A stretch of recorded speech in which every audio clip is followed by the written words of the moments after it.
A Malaysian restaurant was recently shut down for allegedly promoting communism after using utensils featuring portraits of former Chinese Communist Party leader Mao Zedong and communist slogans.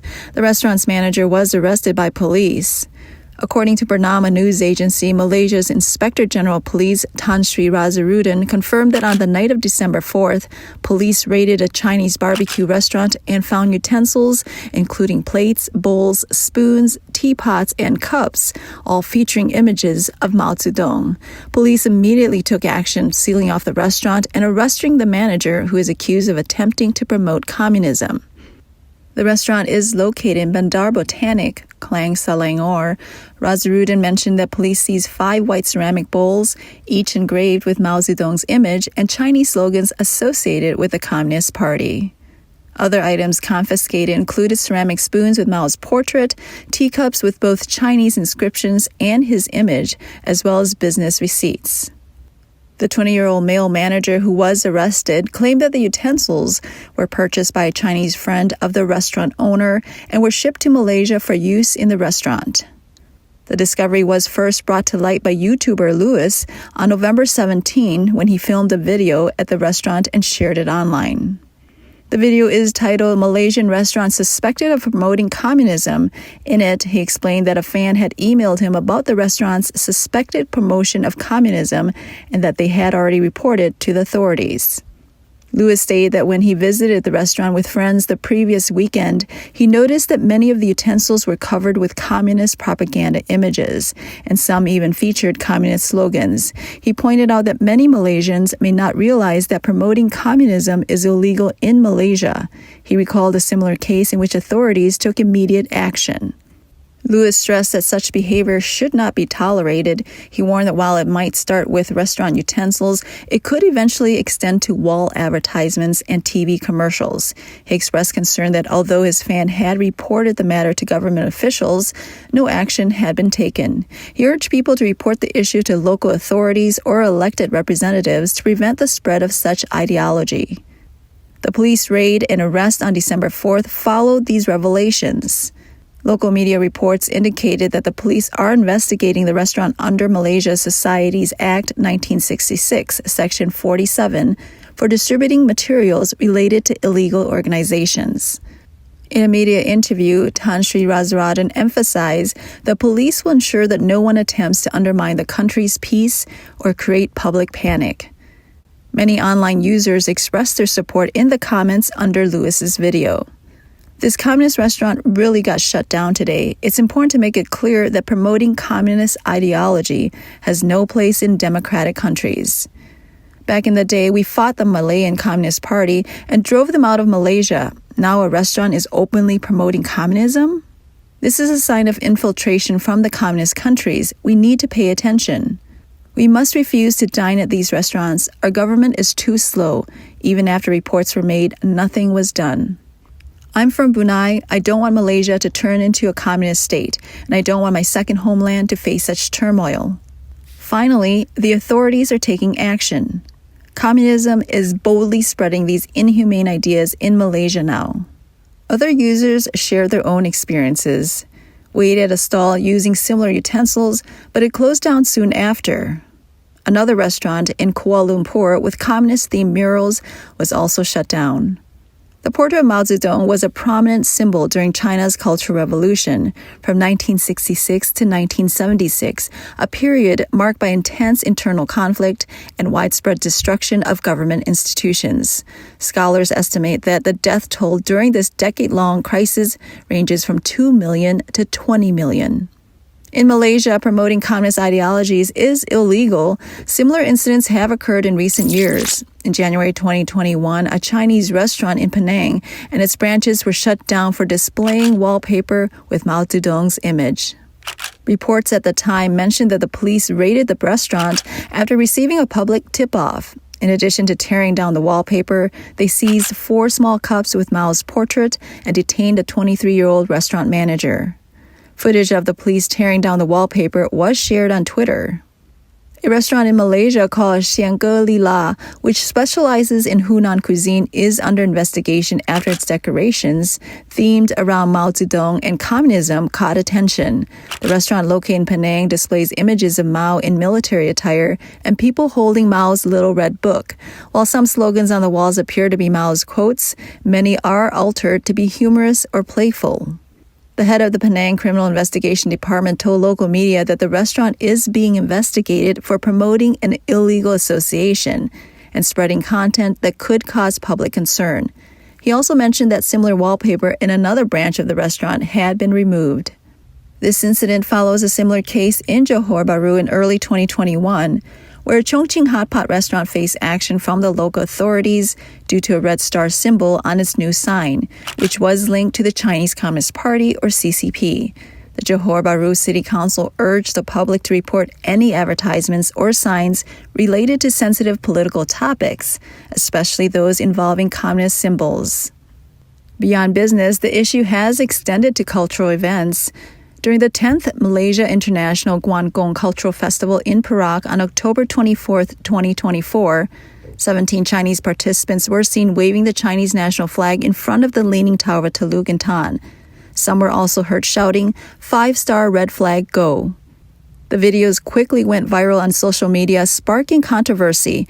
Many local residents expressed their dissatisfaction, with some questioning whether this was promoting communist ideology. On October 26, the Perak State Police Chief Aziz issued a statement saying that the police had received 16 reports. After investigation, the 16 Chinese nationals admitted to waving the flag during the parade. The event organizers later issued an apology, stating that the flag waving was a spontaneous act by some Little Pink or pro-China participants and not part of the planned activities. YouTuber Luis shared a video commenting that waving a foreign flag in Malaysia may not be a crime, but in terms of respect and personal conduct, this action is inappropriate. He shared a comment urging people to respect the country they are in and not behave recklessly. Another comment said, "Don't promote communism to the public without approval. It's an attempt to brainwash and disrupt community harmony. It's an illegal activity." Another comment stated, "The 5-star flag is definitely promoting communism because China is a one-party state where the party and the country are inseparable." On October 23, 2019, Malaysia's Ministry of Home Affairs issued a statement saying that the Chinese comic book Belt and Road Win-Win Cooperation spread communist and socialist ideas. The comic was accused of spreading misleading information, supporting and sympathizing with communist struggles. The same day, the comic was banned in 3 versions: Chinese, English, and Malay. In November 2021, the CCP propaganda movie The Battle at Lake Changjin was banned in Malaysia for promoting communism. This reflected ongoing resistance in Malaysia against the infiltration of communist ideology. During the Cold War, the Chinese Communist Party, CCP, attempted to export revolution to Malaysia, which was met with failure. The Malayan Communist Party, MCP, was established on April 30, 1930, and had its roots in a temporary branch of the CCP in Southeast Asia. During World War II, the MCP grew in strength. In the 1960s, Mao Zedong sought to export revolution and provided economic aid and military training to communist parties in Southeast Asia. Over time, the MCP went through internal purges and split into 2 factions: the Marxist-Leninist faction and the Revolutionary faction. Eventually, these factions merged to form the Malaysian Communist Party. After Deng Xiaoping came to power, the CCP seized its support for communist groups like the MCP. These organizations eventually surrendered to the government. According to a 1989 reconciliation agreement, the MCP was prohibited from promoting communism after laying down its arms. The Association of Southeast Asian Nations, ASEAN, was established during the Cold War as Southeast Asian nations faced the threat of communist revolutions. One of ASEAN's main goals was to unite against communism. Even as the CCP strengthened trade relations with ASEAN countries in recent years, many ASEAN nations, like Indonesia, continue to crack down on communist activities. In late 2022, Indonesia passed a new criminal law sentencing up to 15 years for those promoting communism or Marxism-Leninism. The Communist Party has always been defined as an illegal organization in Malaysia. In 2011, Malaysia's then Minister of Information, Communications, and Culture, Rais Yatim, stated that communism and practices of the Malayan Communist Party were banned by law and could not be promoted within the country. In September 2013, the former Secretary General of the Malaysian Communist Party, Chen Ping, passed away in Thailand. His ashes were only allowed to be returned to Malaysia in November 2019. 1 month later, 3,000 retired police officers gathered to demand the government take action against communist ideology.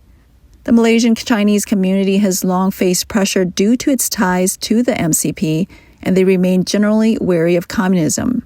According to data from Malaysia's Department of Statistics, the Chinese population stood at 6.9 million in the first half of 2024, making up 22.6% of the total population. Voice of America has analyzed that Malaysia's large Chinese population, along with the country's experience with communist insurgency during the Cold War, has made both the public and authorities highly sensitive to anything related to communism. In recent years, as the Chinese government has sought to unite its overseas citizens, this sensitivity has resurfaced. As of 2023, official Chinese Communist Party data reports that the number of party members has neared 100 million. In recent years, a large number of Chinese nationals have moved to Malaysia for tourism and investment, many of whom are CCP members. However, Chinese embassy travel and investment guides often fail to mention Malaysia's anti-communist laws or the possible legal consequences. From December 1, 2023 to December 31, 2026, Malaysia has implemented a visa exemption policy for Chinese citizens. Those visiting for tourism or family visits will be allowed to stay for up to 30 days without a visa. Reports from overseas media have pointed out that with the visa exemption, more Chinese nationals are visiting Malaysia. However, they need to understand that promoting communism or displaying CCP flags could violate Malaysian law and lead to arrest. On the other hand, as China's Belt and Road Initiative, BRI, continues to expand, China's influence in Malaysia has grown. This has been especially evident in 2024, marking the 50th anniversary of diplomatic ties between Malaysia and China, with both countries engaging in frequent exchanges. Malaysia's Prime Minister Anwar Ibrahim has visited China 3 times since taking office, and Malaysia's King Ibrahim visited China in September 2024. However, despite the deepening ties, the BRI has been mired in controversy. For example, the Forest City project in Malaysia, initiated by Chinese property developer Country Garden under the BRI, has been severely affected by the company's debt crisis, becoming a ghost city. In October 2023, Country Garden defaulted on $11 billion in offshore debt and is facing the threat of liquidation. Despite Malaysia's alleged pro-China stance, there have been ongoing disputes over sovereignty. On September 5, 2024, Prime Minister Anwar Ibrahim publicly stated that Malaysia would not bow to Beijing's demands over its activities in the South China Sea. Despite China's claim that Malaysia's exploration of oil and gas in the area infringes on Chinese territory, Kuala Lumpur insisted that it would continue its operations. Malaysia's state-owned oil company Petronas has been exploring and producing oil and gas in Malaysia's exclusive economic zone since its founding in 1974, but it has had multiple confrontations with Chinese vessels in recent years. In Malaysia, there are many members of the Chinese community who recognize the CCP's evil nature and frequently speak out against its human rights violations, warning the government not to be infiltrated by the CCP. Ahead of International Human Rights Day on December 10, 2024, a group of Malaysian Falun Gong practitioners held a protest in front of the Chinese embassy on December 8. They displayed banners reading, "Global support to stop CCP persecution of Falun Gong," "Malaysia rejects CCP brainwashing," and "End 25 years of genocidal persecution." Malaysian Chinese singer Nam Wee has said that as a Malaysian, he was taught from a young age that the Communist Party is unacceptable. Communism is completely banned in Malaysia and is punishable by severe penalties. Some Chinese commenters have labeled Namewee as anti-China. In an interview with Malaysian Chinese media, Namewee responded, "I am Chinese, how can I be anti-China?" He explained that he had always loved Chinese culture and has learned Chinese since childhood. Regarding the recent incident with the restaurant being investigated, senior Malaysian journalist Zheng Qingliang commented that some people may think that with China being Malaysia's largest investor for 15 years and the 50th anniversary Malaysia-China diplomatic relations, the environment and laws in Malaysia have changed. However, politics and economics are unrelated, and the Malaysian government has its own stance on communism. It is a great misunderstanding for some restaurant owners to think they can act freely. Independent commentator Du Zheng believes that Malaysians should not think that only Mao Zedong represents communism. Xi Jinping's thoughts are actually a variant of Mao's ideology. Beijing itself has stated that Xi Jinping thought is contemporary Marxism. Therefore, rejecting communism should mean rejecting Xi Jinping, not collaborating with him. Furthermore, the CCP is not equivalent to China. Overseas Chinese and international friends should cherish the 5,000 years of Chinese civilization, not the short history of the CCP. Du Zheng also stated that many people think that governments in Malaysia or other countries with close ties to the CCP are merely engaging with China for economic benefits. But the CCP's initial offering of benefits is only the first step. Once a country takes the bait, it has to make political compromises. On issues of sovereignty, countries may still stand firm, but when it comes to human rights violations, they often remain silent on the international stage.